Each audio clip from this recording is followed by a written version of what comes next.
Hello বন্ধুরা, আমাদের ৩ প্রজাপতি চ্যানেলে আপনাদের সবাইকে স্বাগত।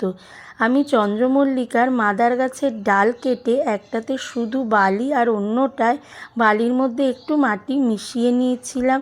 প্রথমে ডালগুলোর নিচ দিয়ে পাতা ছিঁড়ে ফেলে অ্যালোভেরা জেল লাগিয়ে বালিতে বসিয়ে দিয়েছিলাম, আর অন্যটায় ডালগুলোর নিচে একটু রুট হরমোন লাগিয়ে বালি মাটির মিশ্রণে বসিয়েছিলাম। আর সব শেষে ফাঙ্গিসাইড জল গুলে দিয়েছিলাম, দিয়ে ওকে ছায়াযুক্ত স্থানে রেখে দিয়েছিলাম। দেখুন, আজ প্রায় 18 দিনের মাথায় আমার চন্দ্রমল্লিকায় শিকড় এসে গেছে।